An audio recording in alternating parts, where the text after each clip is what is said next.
সুপ্রিয় দর্শক, আমি মুস্তফা দানিশ স্বাগত জানাচ্ছি সম্পাদকীয়তে। আজকের আলোচনার বিষয় দমবন্ধ ঢাকা। আর এই নিয়ে আলোচনার জন্য আমাদের স্টুডিওতে উপস্থিত আছেন স্থপতি মোবাশ্বের হোসেন, নগর পরিকল্পনাবিদ। মাঝখানে আছেন খন্দকার মনিরুজ্জামান, ভারপ্রাপ্ত সম্পাদক দৈনিক সংবাদ, এবং ওই প্রান্তে আছেন ইউনুস হোসেন প্রিন্স, কেন্দ্রীয় কমিটির সদস্য, বাংলাদেশের কমিউনিস্ট পার্টি। তবে আলোচনা শুরুর আগেই চলুন দেখে নিই এখনকার প্রধান সংবাদগুলো। একসময়ের সাময়িক শাসনের সুবিধাভোগীরাই এখন গণতন্ত্র শেখান, বললেন প্রধানমন্ত্রী। শুধু সমালোচনা নয়, উন্নয়নের চিত্র প্রচারের আহ্বান।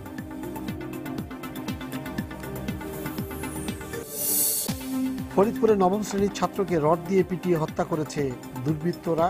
সিলেটের মদনমোহন কলেজে ছাত্রলীগের দু গ্রুপের সংঘর্ষে একজন নিহত।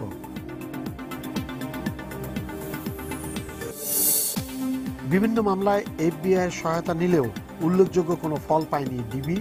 বিশ্লেষকরা বলছেন, কার্যকরী সহযোগিতা না পেলে বিদেশ নির্ভর না হওয়াই উচিত। বাংলাদেশ শর্ত পূরণে ব্যর্থ হওয়াতেই জিএসপি সুবিধা ফিরিয়ে দেওয়া হয়নি, জানালেন মার্কিন রাষ্ট্রদূত।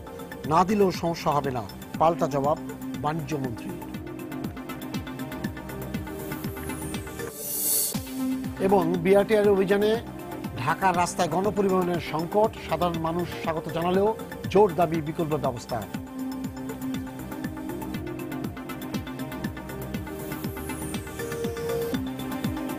মুবাশ্বের ভাই, ঢাকা শহরে এখন যে অবস্থাটা আছে, 39 জন স্ট্যাগ হয়ে গেছে, কেউ কোনো জায়গায় চলতে পারছে না, নড়তে পারছে না। আর সবকিছু চলছে, কিন্তু প্রত্যেকটা মানুষকে কাজে যেতে হচ্ছে এবং বাড়িতে ফিরতে হচ্ছে। যে এই যে দুর্ভোগগুলো একদিকে না, আপনি খালি যানজটের কথা বলছেন, রাস্তায় হাঁটতে থাকবেন, দেখবেন কিছুক্ষণ পড়ে গেছে, ফুটপাতে আরেকজনের দখলে।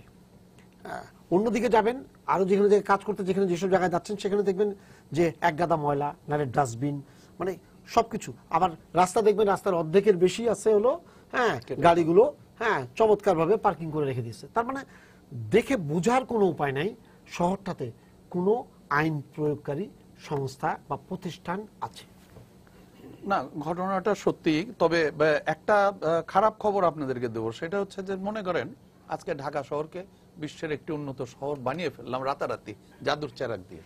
তাতে কি হবে? ঢাকার অবস্থা 15 দিন পরে আরো খারাপ হবে। কারণ যারা ঢাকায় আসার কথা চিন্তা করছিল না, ঢাকা আরো সুন্দর হওয়ার জন্য তারা আরো ঢাকায় আসবে। এটাকে আমি প্রায় একটি কথা বলে থাকি যে, একটি বাড়ির একটি ঘরে আপনি এক বাটি মিষ্টি রেখে দিলেন, তো ওই বাড়িতে যত পিঁপড়া আছে ওই মিষ্টি কিন্তু খাওয়ার জন্য সবগুলি পিঁপড়া ওইখানে আসবে। আপনি পিঁপড়া মুক্ত যদি হতে চান, এই মিষ্টিগুলি বাড়ির বিভিন্ন জায়গায় ছড়িয়ে দেওয়ার কথা। এবং বাংলাদেশের সেই কাজটি কিন্তু করা হয় নাই। বাংলাদেশের সমস্ত কিছু ঢাকা কেন্দ্রিক। আর আমাদের এই যে বিভিন্ন প্রতিষ্ঠান, বিভিন্ন মন্ত্রণালয়, বিভিন্ন সংগঠন, সবাই প্রধানমন্ত্রীর চারপাশে মৌমাছির মতন থাকতে চায়। তাতে তো আপনি এই রাস্তাঘাট আপনি রাস্তাঘাট ভালো করেন, ট্রান্সপোর্ট ভালো করেন, 15 ডেজের ভিতরে দেখবেন যে এটা আবার ফুলফিল হয়ে গেছে। কারণ পাঙ্গপালের মতন মানুষ ছুটে আসবে। তাহলে কি আমরা ঢাকাকে লাইসেন্স দিয়ে মানুষকে ঢুকাবো? না, খুব সিম্পল জিনিস। আপনার জাতির পিতা বঙ্গবন্ধু সেই 72 সালে ওনার সাথে আমি মাজাহুল ইসলাম সাহেবকে নিয়ে দেখা করেছিলাম। আমরা 2-3 জন ওনার সাথে কথা বলছিলাম। একটি কথা প্রণিধানযোগ্য, সেটি আমরা যখন আলাপ করছিলাম বাংলাদেশের উন্নয়নের জন্য আমরা কাজ করব, উনি আমাদের পিঠে হাত দিয়ে থাপা দিতে বলছে, বাবা শুধু ঢাকা না, সমগ্র বাংলাদেশ নিয়ে কিন্তু পরিকল্পনা করতে হবে, সমগ্র বাংলাদেশ কিন্তু উন্নত করতে হবে, খালি ঢাকা নিয়ে চিন্তা করো না তোমরা। তখন কথাটার মূল্য ঠিক ওইভাবে বুঝতে পারি না, তখন মাত্র পাস করেছি। আজকে যদি বঙ্গবন্ধুর সেই 40 বছর আগের কথা আপনি চিন্তা করেন, আমাদের সরকার, আমরা কি এই কাজটি করেছি? আমরা একেবারে তার বিপরীত কাজটি করেছি। যত রকম আছে সবকিছু ঢাকা কেন্দ্রিক। এমনকি আমার কাছে অদ্ভুত লাগে, নেভাল হেডকোয়ার্টার ঢাকায়। এবং শুধু তাই না, আমার ছোট্ট নাতিকেও দেখাতে হবে যে জাহাজ কিন্তু মাটিতে চলে, কারণ ওনার একটা জাহাজ সিম্বলও রেখে দিয়েছেন, বিরাট জাহাজ। তো এই যে ঢাকায় থাকার আগ্রহ সৃষ্টি করা হচ্ছে দিনের পর দিন, এখন ফ্লাইওভার দিয়ে সমাধান করার চেষ্টা হচ্ছে। সমাধান কি হয়েছে? প্রতিদিন ফ্লাইওভারে আমি ট্রাফিক জ্যামের ভিতরে থাকি। পৃথিবীর মধ্যে খুব কম রাষ্ট্র থাকতে পারে যেখানে ফ্লাইওভারের ভিতরে এইরকম জ্যাম। এবং সেটা হওয়ার কারণ কি? এই যে দেখেন, বাংলাদেশকে নিয়ে, ঢাকা শহরকে নিয়ে অসংখ্য পরিকল্পনা তৈরি করা হয়েছে। পরিকল্পনার ভিতরে আমরা কোন কাজটি করি, যে কাজটি করলে আমার রাজনৈতিক ফায়দা হবে, আর্থিক সুবিধা হবে। যেরকম এই যে ধরেন ফ্লাইওভার করা হয়েছে, এসটিপিতে পরিষ্কারভাবে বলা আছে যে প্রথমত আপনাকে জনগণ বান্ধব যাতায়াত ব্যবস্থা, কি ফুটপাত, 50 লক্ষ লোক রাস্তায় হাঁটে। আমি ফ্লাইওভার বানিয়েছি, কতজন লোক চলে জানেন? অনলি 10% পিপল যার গাড়ি আছে সেই ফ্লাইওভার হেঁটে কাউকে ফ্লাইওভার পার হতে দেখেছেন কি? দেখেন নাই। তাহলে আমি 10%-এর জন্য সব করে ফেললাম, করলাম কিন্তু 10%-এর জন্য।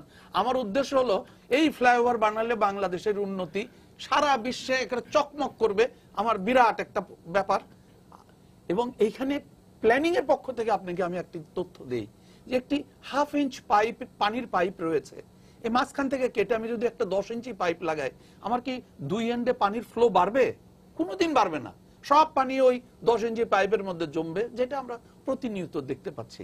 আমি ফ্লাইওভারের বিরোধিতা করছি না, আমি বলছি আগের কাজটি আগে করার কথা, পরের কাজটি পরের করার কথা। আমাদের জনবান্ধব পায়ে চলার জায়গা সবার আগে দরকার। এবং এর সাথে আরেকটি জিনিস সবসময় খেয়াল রাখতে হবে, আপনাকে পাবলিককে যদি জনবান্ধব রাস্তায় নিয়ে যেতে চান, এর সাথে প্যারালাল হচ্ছে 100% সিকিউরিটি দিতে হবে। সিকিউরিটি ছাড়া কিন্তু মানুষ এই পায়ে চলার পথে চলবে না। আমরা একটা স্টাডি করে দেখেছি, ঢাকা শহরে মানুষ জমি জমা বিক্রি করে প্রাইভেট গাড়ি কিনতেছে শুধুমাত্র তার সন্তানকে স্কুলে পৌঁছানোর জন্য, because you don't have the security. আপনি, আমাদের সিকিউরিটির অবস্থা কি?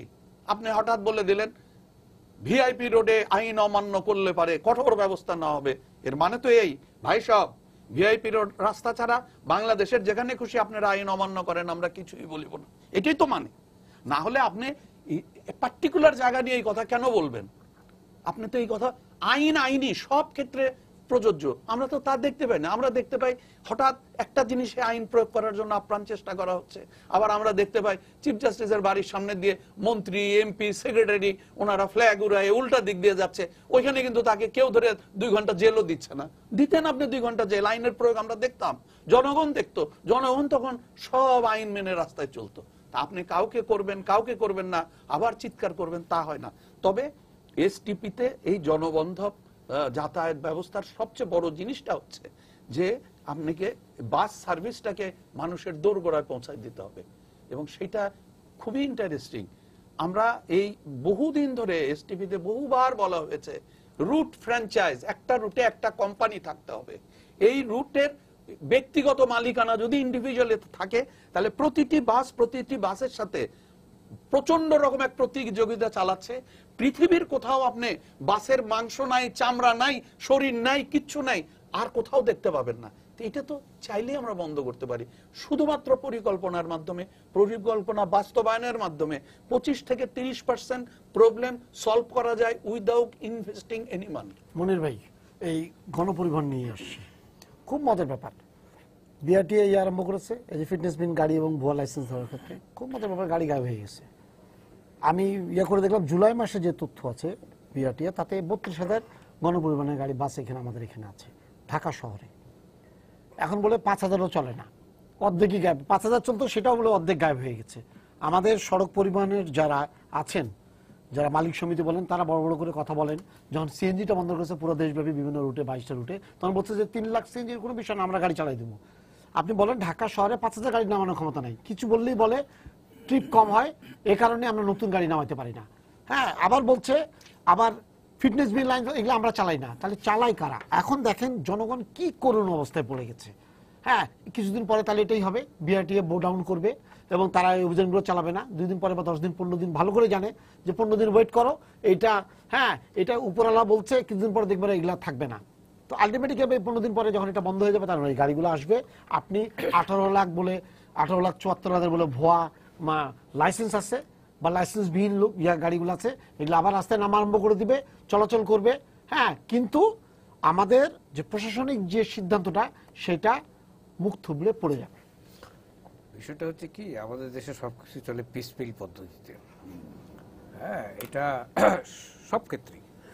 এবং আজকে ঢাকা শহরে আপনি যে দমবন্ধ অবস্থা বলছেন, আমি তো দেখি যে ঘন্টার পর ঘন্টা একটা রাস্তা গাড়ি দাঁড়িয়ে আছে, চলাচল নাই, কিছুই নড়ছে না। এটা সবাই আমরা দেখি। এবং এই যে সিদ্ধান্তগুলি নেওয়া হচ্ছে বা এখন এই যে দেখছেন যে আপনার বিআরটিএ কিছু ব্যবস্থা নেওয়ার চেষ্টা করতেছে, এগুলো সবই পিসমিল, তাৎক্ষণিক কিছু সিদ্ধান্তের ভিত্তিতে তাৎক্ষণিক কিছু ব্যবস্থা। আমাদের দেশে গণপরিবহন সম্পর্কিত একটা মেগা বড় নগরে গণপরিবহন সংক্রান্ত একটা পলিসি থাকা উচিত, সেটা কিন্তু আমাদের দেশে নাই। কি ধরনের গাড়ি চলবে, কেন চলবে, সেই গাড়িগুলোর কি কি থাকতে হবে, কি কি থাকতে হবে না, তার স্টপেজ, হ্যাঁ, কোন কোন রুটে চলবে, কিভাবে চলবে, এই সব মিলিয়ে এবং তাদের ফিটনেস ইত্যাদি সব মিলিয়ে একটা পলিসি থাকা সব দেশে আছে। আমার দেশে এই জিনিসটা নাই। আপনি দেখেন, আপনি যদি আপনাদের অফিসের সামনে থেকে বেরিয়ে মেন রোডে যান, সেখানে দেখবেন যদি 10 মিনিটই দাঁড়ান, দেখবেন যতগুলো বাস চলছে, কোনো বাসের পিছনে কোনো টেল লাইট নাই, বুঝলেন, সিগন্যাল লাইট নাই, ব্রেক লাইট নাই, কিছু নেই, একদম স্ট্রেট কতগুলো নেমে এসছে। এগুলো এখন কিছু রং টং করে একটু কালার করার চেষ্টা করা হচ্ছে। এটা তো একটা অভাবনীয় ব্যাপার। একটি রাজধানী শহরে বা যে কোনো শহরে, ছোট শহরে হলো, এটা গাড়ি চলছে, তার ব্রেক লাইট নাই, গাড়িটা যখন ব্রেক করবে পিছনে লাইট জ্বলে উঠবে, তাই তো? সেটা নাই, এটা ভাবা যায় না পৃথিবীতে কোনো সভ্য দেশে, কিন্তু আমার দেশে নাই। দিব্যি চলতেছে, কেউ দেখে না বা দেখেও দেখে না, বা একটা ব্যবস্থা করা আছে যে এগুলো চলবে, একটা ব্যবস্থার অধীনে সেও 2 পাইস পাবে, এ 2 পাইস দেবে, সুতরাং এগুলো চলবে। হ্যাঁ, আর আপনি যে বললেন যে 5000 গাড়িও নামে না, দিনের বেলায় নামে না, সন্ধ্যার পরে কিন্তু নামে। কারণ ওই যে বিআরটিএর অভিযানগুলো দিনের বেলায় হয়, সন্ধ্যার পরে অভিযান চলে না। সেই জন্য আমাকে হেঁটে আসতে হলো। জি জি জি, সেই জন্য আপনাকে হেঁটে আসতে হয়েছে। সন্ধ্যার পরে কিন্তু সব গাড়ি নামে, যেগুলো দিনের বেলা আপনি দেখেন দিনের বেলা রাস্তায় নাই, সেগুলি সন্ধ্যার পরে নামে। ম্যাজিস্ট্রেট সাহেবের অফিস টাইম শেষ। হ্যাঁ, এটা জানতাম না। বিষয়টা হচ্ছে সেই জায়গাটায় আমাদের এখানে, সে কারণে বললাম আমাদের এখানে কোনো সমস্যার সমাধান হয় না কেন। এই যে পিসমিল ব্যবস্থা বা পিসমিল ভাবে একটা সমাধানের চেষ্টা, এর ফলে কোনো সমস্যারই সমাধান হবে না। আপনি যদি একটা বড় শহর, এটা চিন্তা করে দেখেন, মানে 1.5 কোটি 2.5 কোটি লোক থাকে এই শহরে, আসা যাওয়া মিলে 2 কোটি লোক চলাফেরা করে এই শহরে। এই শহরের আয়তন কিন্তু 2 কোটি লোকের বসবাস করা বা তার ধারণ ক্ষমতা কিন্তু 2 কোটি না, কিন্তু আছে। যাই হোক, হ্যাঁ, অনেক কারণে আছে, কিছুটা সাহেব বলেছেন, আমরাও জানি অনেক কারণে আছে। এগুলো দূর করতে হবে, এগুলো লং টার্ম পলিসির ব্যাপার। কিন্তু তাৎক্ষণিকও যদি আমরা ধরি, এখানে যদি একটা গণপরিবহন পলিসি না থাকে এবং জোরটা যদি গণপরিবহনের উপরে না, ঢাকা শহরে ডেইলি কত গাড়ি নামে বলেন? হ্যাঁ, একটা গাড়ি মানে কতটা স্পেস? চোরেকে আমি একজন আমি একা, ড্রাইভার সহ 2 জন চলি, আমার 2 জনের জন্য কতটুকু একটা জায়গা আমি কিন্তু দখল করে রাখতেছি। 2টা গাড়ির সমান হলে একটি বাস, একটি বাসে 50 থেকে 100 জন, ডবল ডেকার 60 জন 70 জন লোক ধরে, ডাবল ডেকার হলে আরো বেশি লোক হিসাব করেন, তাহলে ডাবল লোক ধরে। সেই জায়গাটায় 2টা গাড়িতে 4 জন লোক চলে। আপনি হিসাব করে দেখেন এটা। হ্যাঁ, বিলাসী এই যে জায়গাটা, এই জায়গাগুলো তো কখনোই কোনো আলোচনা হয়নি, বিবেচনা হয়নি, এবং এগুলি সম্পর্কে কোনো পলিসিও নাই। হ্যাঁ, এবং দেখেন যে আপনার প্রতিদিন ঢাকা শহরে গাড়ি নামছে, নতুন রেজিস্ট্রেশন, হ্যাঁ, রেজিস্ট্রেশনে গাড়ি নামছে। এই গাড়িগুলো প্রতিদিন ঢাকা শহরের সড়ক সংকুচিত করছে। আগে যদি 10 ফিট জায়গা থাকতো, সেটা 7 ফিট হয়ে যাচ্ছে, তাই তো? এর সম্পর্কে কোনো পলিসি নাই। এখন যদি বলেন, তাহলে বলবে যে আমরা, এটা তো গণতান্ত্রিক দেশ, প্রত্যেকেরই গাড়ি কেনার অধিকার আছে, যাদের টাকা আছে, পয়সা আছে, সামর্থ্য আছে, তাদের গাড়ি কিনছে, আমরা তো মানা করতে পারি না। ঠিক আছে, বুঝলাম, কিন্তু এটা সম্পর্কে তো একটা এই নগর পলিসি থাকতে পারে, থাকা উচিত, তাই না? এক, দ্বিতীয়ত হচ্ছে যেটা আরো গুরুত্বপূর্ণ, যেটা কিছুটা মোশাররফ সাহেব বলছেন, যে ঢাকা শহরে লোক ফ্লক ইন করছে, চারিদিক থেকে লোক আসছে ঢাকা শহরে, এইটাকে বন্ধ করতে হবে। গায়ের জোরে এটা বন্ধ করতে পারবেন না। জিয়াউর রহমান সাহেব একবার ট্রেনে করে ঢাকার বাইরে নিয়ে ছেড়ে দিয়ে আসছিল, হ্যাঁ, এই সিস্টেম এটা কোনোদিন বন্ধ করা যায় না, হয়ও নেই, হবেও না। আপনাকে তার সেন্টার অফ ইন্টারেস্টটা চেঞ্জ করে দিতে হবে, জায়গাটা চেঞ্জ করে দিতে হবে। এখন ঢাকার গ্রামের একটা গরিব লোক সে জানে যে ঢাকা শহরে গিয়ে কোনো রকম একটা রিক্সা হ্যান্ডেলে যদি আমি হাত দিতে পারি তাহলে আমি কিছু টাকা, ক্যাশ টাকা পাবো, আমার পরিবার গ্রামে ইত্যাদি সব মিলে আমার মোটামুটি চলে যাবে। সুতরাং সে ফ্লকিং করতেছে ঢাকায়। কিন্তু আপনি এই লোকটাকেই যদি তার এলাকাতে তার উপার্জনের জায়গা করে দেন, হ্যাঁ, এটা তো সম্ভব, অসম্ভব কিছু না, তাহলে কিন্তু সে ঢাকায় আসবে না। এরকম হাজার হাজার লক্ষ লক্ষ লোকের ঢাকায় আসার কারণ কিন্তু এটা আর কিছু না, কর্মসংস্থান, বেঁচে থাকার তাগিদ। এটা জোর করে আপনি বন্ধ করতে পারবেন না, এটা গায়ে ডান্ডা মেরে বন্ধ করতে পারবেন না, এটা ঢাকা শহরের চারিদিকে বেড়া দিয়ে বন্ধ করতে পারবেন না। হ্যাঁ, যেমন বুঝতে পারছেন, এটা হচ্ছে নিয়ম, অর্থনীতির নিয়ম। হ্যাঁ, লোয়ার ইয়ের থেকে হায়ার ইয়েতে যাবেই, এটাই স্বাভাবিক। সেই জায়গাটা বন্ধ করতে হলে আপনাকে অর্থনীতির কর্মকাণ্ডটাকে তার কাছে নিয়ে যেতে হবে। আপনি জেলা শহরে, উপজেলা শহরে এখন কিন্তু সুযোগ আছে, কারণ এখন প্রত্যেকটা জেলা উপজেলায় আপনি কমিউনিকেশন এত ভালো যে আপনাকে হাব করে হ্যাঁ হাব করে করে করে করে কিন্তু আপনি করতে পারেন।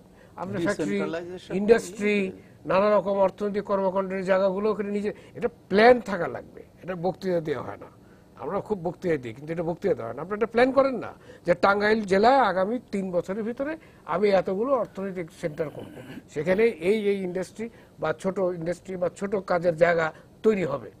অসম্ভব কিছু না, ওখানে ইনভেস্টর পাওয়া যাবে, লোকাল ইনভেস্টরই পাওয়া যাবে। হ্যাঁ, আপনি করেন।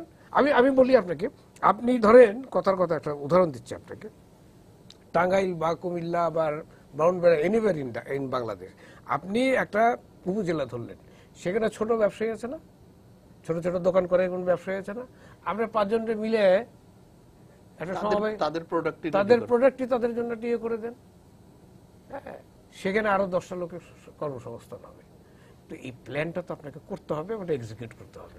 তা নাইলে আপনি যতই বক্তৃতা দেন, আর ওবায়দুল কাদের সাহেব আমাদের পরিবহন মন্ত্রী, হ্যাঁ, মাথার ঘাম পায়ে ফেলে অথবা পায়ের ঘাম মাথায় তুলে তিনি ঘুরে বেড়াবেন আর বক্তৃতা দিবেন আর আমাদেরকে ইয়ের বাণী শোনাবেন, তাতে সমস্যার কোনো সমাধান হবে না। প্রিন্স ভাই তো ভালো বক্তৃতা দেয় নাগরিক সুবিধা নিয়ে, সবসময় নাগরিক সুবিধার দাবিতে সব জায়গায় দেখবেন যে কাউকে যদি ওখানে যদি দেখেন যে সাদা চুল আছে তাহলে কিন্তু এটা প্রিন্স ভাই একদম হ্যাঁ ভালো ইয়া দেয়। এই যে ঢাকা শহরে যে উনি বললেন যে গণট্রান্সপোর্টের কথা, উনি বললেন যে পরিকল্পনা ইয়ার জন্য কোনো সুবিধাই তো পাচ্ছে না, কোনো সুবিধাই পাচ্ছে না, তার নগরবাসী থাকবে কোথায়? নগরবাসীটা মনে করেন আপনি রাস্তা দিয়ে যাচ্ছেন, আপনার এক গাদা ধুলে ধরেছে, পরের দিন আপনার সর্দি লেগে যাচ্ছে। হ্যাঁ, এনভায়রনমেন্টের কথা তো কেউ বলতেই পারবে না। পানি যদি বেশি বৃষ্টি হয় তাহলে আপনি গর্তের মধ্যে পড়ে যাবেন। হ্যাঁ, গাছ পড়ে গেলে 3 দিনে উঠাতে পারে না, এমন কোনো যন্ত্র নাই আমাদের যে 3 দিনেও, হ্যাঁ, যে গাড়ি ওই একটা গাছকে বড় যদি একটা গাছ পড়ে যায় 3 দিনের আগে উঠাতে পারে না, কাটতে পারে না, এরকম একটা সিচুয়েশনে আপনি। না, একটা তো হচ্ছে এখানে দুজন যেটা বললেন আমার বিবেচনায় সব কথার সাথে পুরোপুরি আমি একমত হই। বলতে চাই আসলে ঢাকা শহরটা তো অচল, নতুন করে আর বলার অপেক্ষা নাই, এবং এই অচল কথাটা আমরা কিন্তু অনেকদিন ধরে বলতেছি। তাহলে এখন আমাদের সামনে 2টা পথ হইতে পারে। একটাকে যদি আমরা করণীয়র কথাটা বলি যে আমরা ইমিডিয়েট সচল করার কিছু কাজ, আর একটা হচ্ছে সামগ্রিকতার কাজ, সেই আলোচনার মধ্যে কিন্তু আসছে। এবং যেটা বললেন দেখুন সেটা তো এখন কেউ আপনার ওই কথাটাকে ধরে বলি, বরঞ্চ এই যে অচলের কথা আমরা যারা বলছি বা এইটা হলে কি হবে, কিন্তু দেখুন যারা এটাকে অচল করে রাখছে, আমরা একেবারে আমি আমার কাছে বিবেচনা করি, তারা কিন্তু এখান থেকে সুবিধা লুটতেছে। তারা এখান থেকে সুবিধা লুটে এখানে মুনাফা লুটতেছে, সুবিধা লুটতেছে, এবং অচলায়তনের সুযোগকে ব্যবহার করে আরো বেশি কিভাবে টাকা কামাই করা যায় সেই জায়গাটা যাচ্ছে। যাক, সে আলোচনা আমি পরে আসতেছিলাম। তাহলে এখন আমি যদি তাও কতগুলো পয়েন্ট, 3টা পয়েন্টও যদি ধরি, যেটা হচ্ছে একটা জনজটের শহর। তো জনজটের শহর করতে গেলে কি করতে হবে, দুইজনই যা বলছেন আর বলার অপেক্ষা রাখে না। বিকেন্দ্রীকরণ শুধু না, আমরা যে কারণে আসি, মনির ভাই বলছেন, ওর সাথে গেলে একটু যুক্ত করি যে মধ্যবিত্তরও এখানে আসে আরো 2টা কারণে। একটা হচ্ছে শিক্ষা স্বাস্থ্যের কারণে, কর্মসংস্থান, কোনোভাবে বেঁচে থাকা, তার সাথে আমি জাস্ট ডিসেন্ট্রালাইজেশন মানে অল্টারনেট ঢাকা গড়ে তোলা, পয়েন্টটা সেরকমের।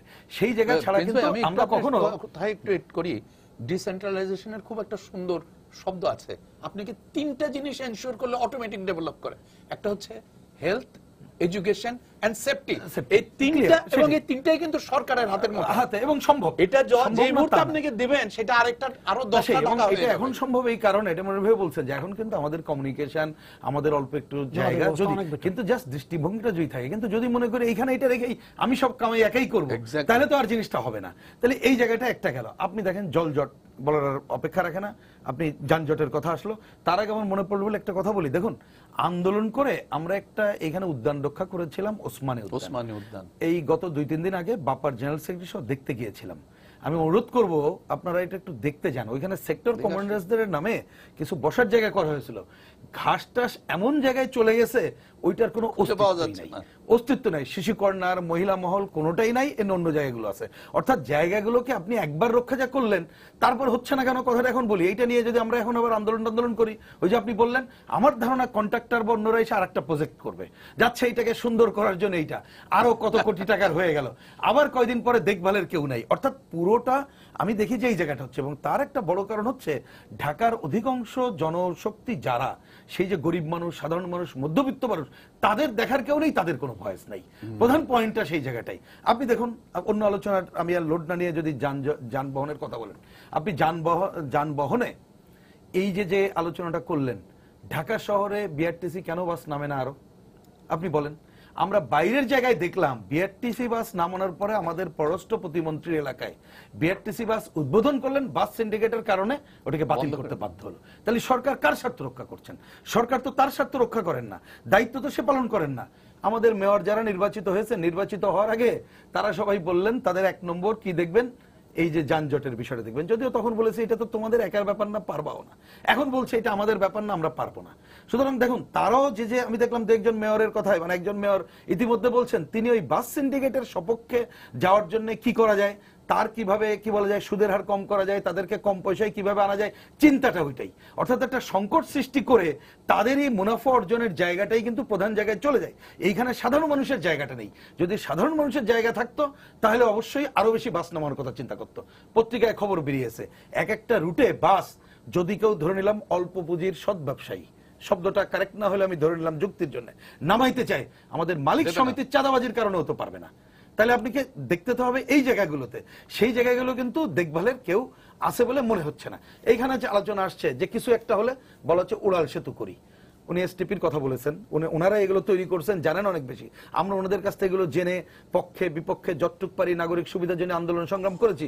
দুর্ভাগ্য হচ্ছে আপনি দেখুন, এই যেটা মেয়র হানিফ ফ্লাইওভারের বলুন, অ্যাকচুয়ালি কি ওই পর্যন্ত ছিল? মোটেই ছিল না, টাকা বাড়ানোর জন্য হলো। এবং বিশ্বের মধ্যে সবচেয়ে হাই কস্টের সেতু এটা।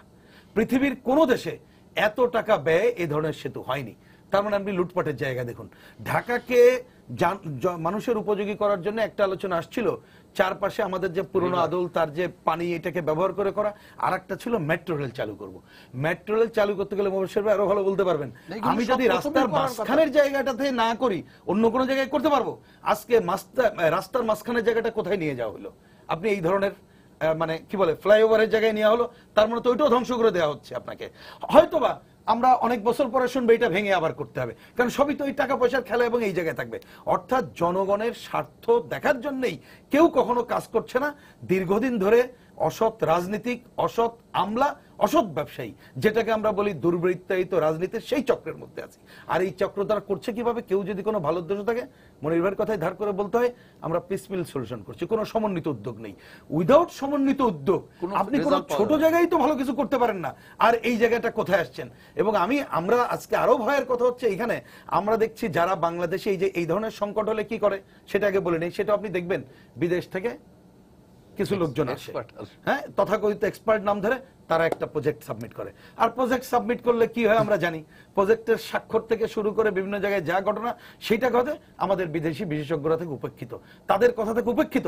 এবং আমি আর একটা ডেঞ্জার আজকে দেখতেছি, এখানে মুবাশ্বের ভাই কিছু কথাটা বললেন এবং আমরা পড়ে বা বিভিন্ন সভা সমাবেশে যে আমাদের এক্সপার্ট আজকে বলছেন যে আমাদের মাথায় আর ধরছে না, আমরা যে পরীক্ষা নিরীক্ষা করছি তাতে দেখছি এটাকে অ্যাবেন্ডেন করা ছাড়া আর কোনো পথ নেই। মুবাশ্বের ভাই কথাটা বললেন, এটা তো আরো ডেঞ্জারাস জায়গায় চলে যাচ্ছি, মানে আমাদের পরিবেশ পরিস্থিতিটা এরকম জায়গায় চলে যাচ্ছে। আমি একটা জাস্ট বলি, দেখুন এইটা কেউ বিশ্বাস করবেন কিনা জানি না, মুবাশ্বের ভাই বললেন 50 লক্ষ মানুষ হেঁটে চলে। আমাদেরও হিসাব নিকাশ গবেষকদের কাছ থেকে দেখেছি ওই রকম, বা কোনো কোনো জায়গায় আরো বেশি। আপনি কি কেউ বিশ্বাস করবেন যে মোহাম্মদপুর থেকে কম মায়ের লোক তিনি হেঁটে মতিঝিল অফিসে যান এবং হেঁটে বাড়িতে আসেন? তার এটাও কোনো কিন্তু ব্যবস্থা সত্য। নাই। এটাও সত্য। যারা আমাদের বিশেষ করে গার্মেন্টস যারা কাজ তারা করেন, তো তারা হাঁটেই। কাছাকাছি থাকেন, তারা তো হেঁটেই চলে। অনেক সময় হাঁটা মানে ওইটা মনে হয় এই দূরে হেঁটে পারে, হাঁটার জায়গা নেই। ফুটপাতে নিয়ে কথা হয়, ফুটপাতের ব্যাপারে পরিষ্কার বলি, ধরুন আজকে বেআইনি ভাবে হকাররা যেটা থাকে তাদের বিকল্প সংস্থান করে করা যায়। আমি এখানে মেয়রের সাথে একটু আলোচনা হচ্ছিল, বললাম যে আপনারা এই দখলদার উচ্ছেদের আগে ঢাকা শহরের একটা বাড়ির পাশে যেটা আপনাদের ছিল মেথরপট্টি নামে বিভিন্ন জায়গায় এই যে দখলদারিত্ব আছে সেটা কেন উচ্ছেদ করছেন না? রাস্তা, ঢাকা শহরে আপনি দেখুন রাস্তার অধিকাংশ, মানে একটা শহরে মিনিমাম তার 25 থেকে 30% রাস্তা থাকে, এখানে 7-8% আছে।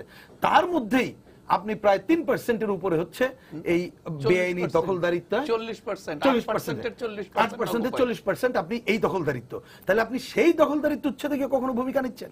রাস্তায় একজন দোকানদার তিনি এইখানে রান্না বান্নার জন্য রাস্তা দখল করে করছেন, আপনি কিন্তু সেটা উচ্ছেদ না করে আগে চলে যাইতেছেন, ওইখানে হয়তো কলম বেচতেছে ছোট একটা জায়গায়। হ্যাঁ, তাকে বিকল্প সংস্থান উচ্ছেদ করেন, আপত্তি করবো, কিন্তু এই জায়গায় করছি না। অর্থাৎ এই কথা দিয়ে আমি যেটা বলতে চাচ্ছি যে আপনাকে প্রথমে ঠিক করতে হবে যারা এটা করছে তারা আমি কার স্বার্থ রক্ষা করব। এই দেশের এইখানে যে সাধারণ মানুষ থাকে তার স্বার্থ রক্ষা করে আমি কি অচল ঢাকাকে প্রাইমারি সচল করার চেষ্টা করব? এবং এই সচল কিন্তু বেশি দামি রাখতে পারবো না যদি সামগ্রিক বিবেচনা না করি। এই দুইটা জায়গায় আমি দেখি প্রধান ঘাটতি। এই বিবেচনা থেকে এই পর্যন্ত ক্ষমতায় যারা আসছে এই রাজনৈতিক দল, তার যে আমলা বাহিনী এবং অসৎ ব্যবসায়ীরা, তারাই কাজ করবে না।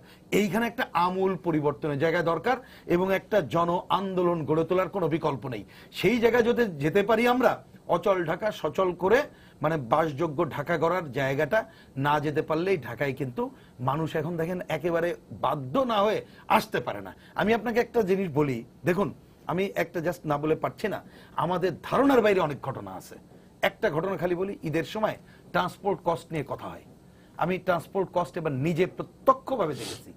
এইখান থেকে আরিচায় ভাড়া 70 টাকা নেওয়া হয়েছে 400 টাকা, মানে 7-7-49, 7 গুণ বেশি। ফিরে আসার সময় আমিও মানুষকে সাথে কথা বলেছি যে ভাই এই দুরবস্থার মধ্যে কেন যান? বলে যে ওই যে মনির ভাই যেটা বলছেন, ভাই এইখানে করবোটা কি, ওইখানে গেলে তো কিছু হয়।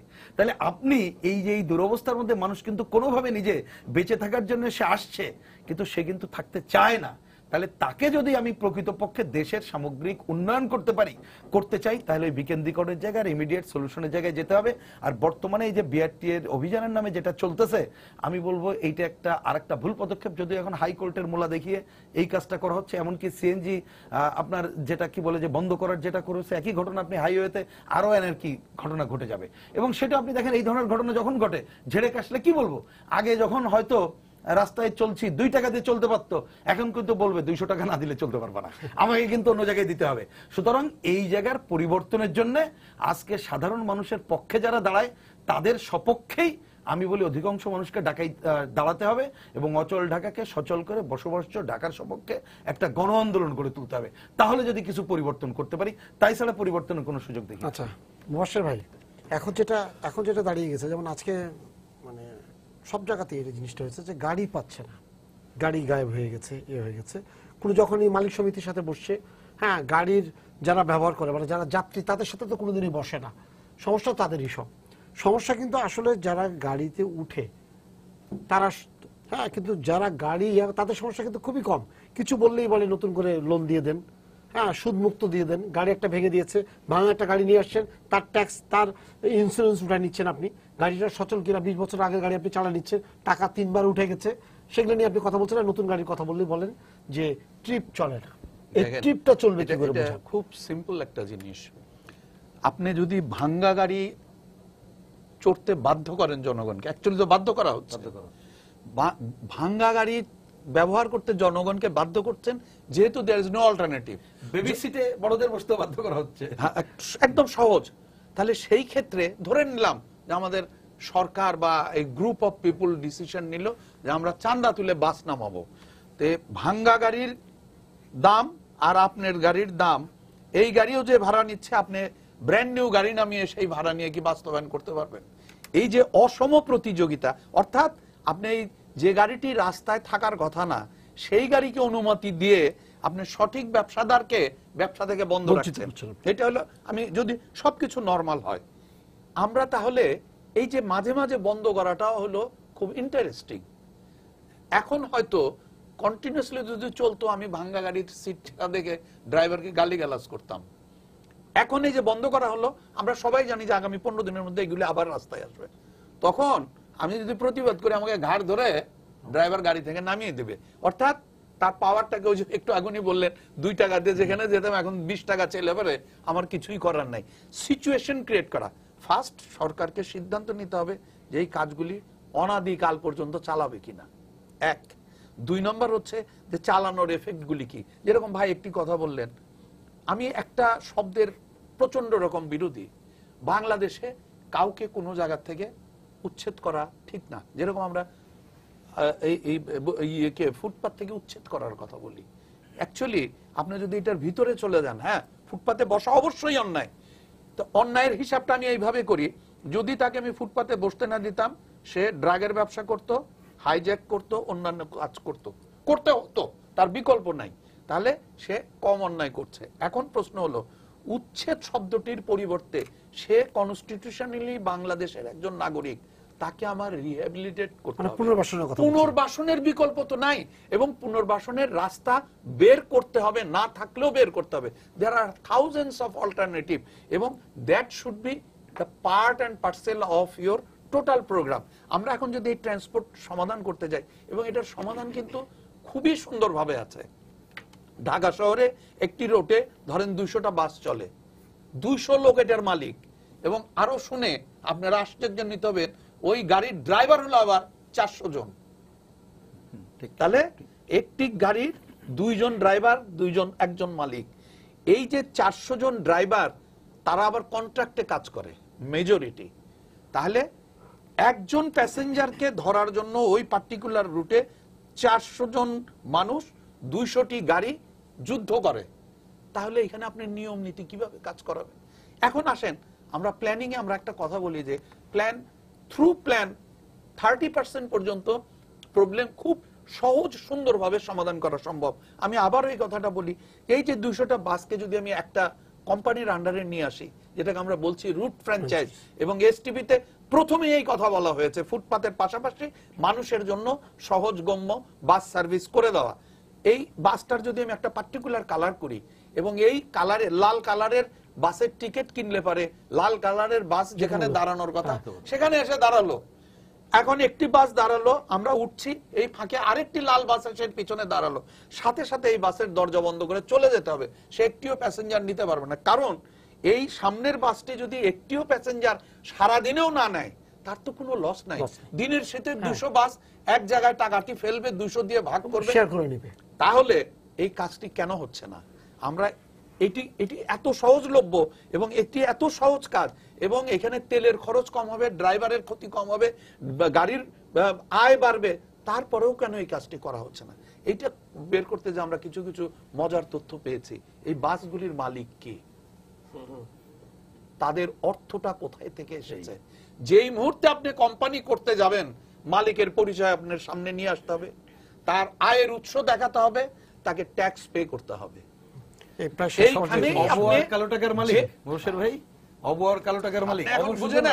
না হলে যে পদ্ধতিতে আয় বেশি সেই পদ্ধতি আপনি কেন করছেন না? সদর দরজা দিয়ে ধরলে আপনাকে ওয়েলকাম করা হবে, কিন্তু আপনি সবসময় দেওয়াল টপকায় যাচ্ছেন কেন? মুনির ভাই, এইটা সহজ চিন্তাটা করলেই বুঝতে পারবেন। এই ভিতরে বাসের পাশাপাশি একটা জিনিস আছে যে এটা প্রতিনিয়ত কথা উঠছে, যে বর্ষা আসলেই ওয়াসা খোঁড়াখুড়ি আরম্ভ করে, এবং বলা হয় 1 মাসের জন্য বা 15 দিনের জন্য করছি, কিন্তু দেখা যাচ্ছে যে এই খোঁড়াখুড়ি বুঝছেন বর্ষা শেষ না হওয়া পর্যন্ত হয় না। প্রতি বছর ঠিক বর্ষার আগে হয়, এবং মানুষের চরম দুর্ভোগ। রাস্তাঘাটে ওখানে মানুষ যেতে পারে না, গাড়ি পৌঁছে না, হাঁটতে পারে না, গর্তের ভিতরে পড়ে যায় পানিতে। কিন্তু ওয়াসা কিন্তু খুব জোরদার দাবি করে যে আমরা পরিষ্কার পানি সবাইকে দিয়ে যাচ্ছি।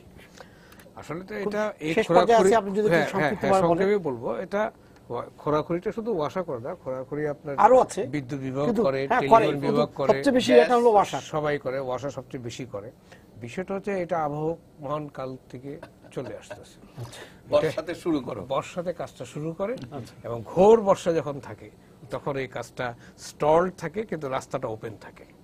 রাস্তা খোঁড়া হয়েছে তো, খোঁড়াটা ওপেন থাকে, এবং সেখানে আমাদের রাস্তার মধ্যে কেউ আপনিও পড়ে গেলে পড়েন, কিনা পড়ে আমিও গেলে কি, পড়ি, তাতে কিছু প্রিন্সও আসে পড়ে, যায় না। মহসিন ভাইও পড়ে, আমরা জনগণের সবাই দুর্ভোগ পড়ি। হচ্ছে। সেই কেন হয় এর পিছনের কারণটা হচ্ছে অর্থনৈতিক স্রেফ।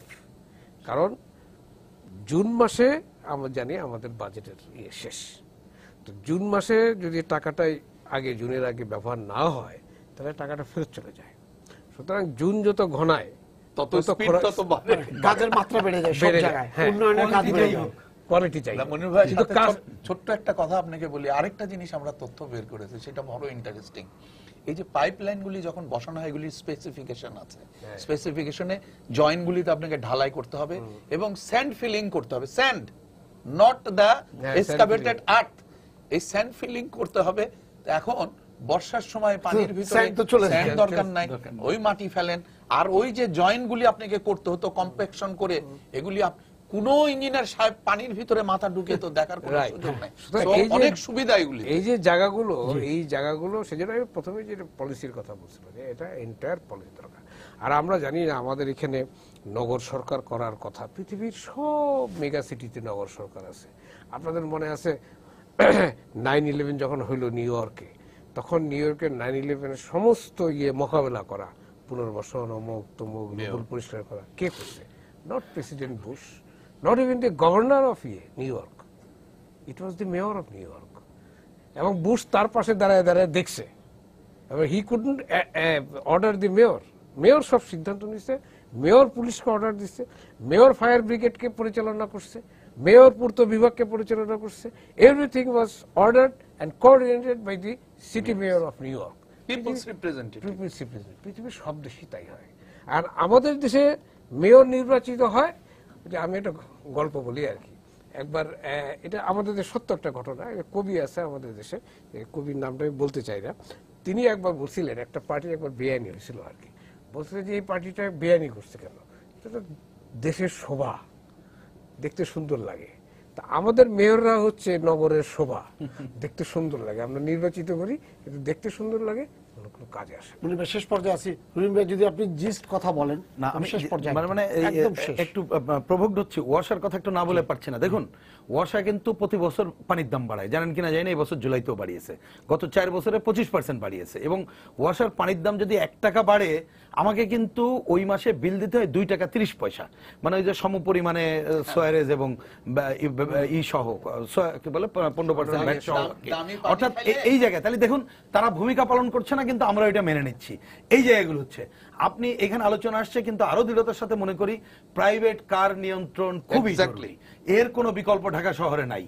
ঢাকা শহরের রাস্তা যতটুকু আছে সেটাকে আরো পরিকল্পিতভাবে ব্যবহার করতে হবে। কারের ব্যাপারে মোবাশ্বের ভাই যে ফর্মুলা বললেন, বাংলাদেশের বিশেষজ্ঞদের নিয়ে যেটা করা সেটা করতে হবে শ্রমজীবী মানুষের হাঁটার জন্য। এবং এই দখলমুক্ত, মানে আমি বলছি নট হকারের জায়গাটা আগে বিকল্প করে সেই করতে জায়গাটা হবে। যেটা করতে হবে। অন্য বড় জায়গায় আপনি দখল মুক্ত করেন, কার যেভাবে দখল করে আছে বিভিন্ন রাস্তা, বিভিন্ন অন্য জায়গায়, এটা করলেই কিন্তু বহু রাস্তার জায়গায় দুই পান। পাশে দখল করে আছে কার। অর্থাৎ এইটা করতে হবে। এবং যদি মেয়র বা এই সরকার তারা মনে করে কোনো দায়িত্ব পালন করব, আর দেরি না করে দ্রুত বাংলাদেশের সবাইকে নিয়ে দ্রুত বসে আমাদের দেশের যারা মানে মাঠের লোক এবং বিশেষজ্ঞ সবাইকে নিয়ে দ্রুত পদক্ষেপ যদি না নেই, তাহলে এই ঢাকাটা যদি অ্যাবেন্ডেন্ড হয়ে যায়, মানে কি পরিস্থিতি যেটা থাকতেছে এইটা হবে না, এনার্কিটা ডেভেলপ করবে এবং সেই এনার্কি আরো আমাদেরকে খারাপ জায়গায় নিয়ে যাবে। আমরা সে জায়গায় যেতে চাই না। আমার ধারণা আমরা যদি এখনো সময় আছে ঠিক মতো পরিকল্পনা করতে পারি, এবং যদি আমরা ওই যে দুর্নীতির জায়গাটা পুরোটা তাদের কাছ থেকে তো আশা করে লাভ নেই, অন্ততপক্ষে সহনশীল জায়গায় নিতে পারি,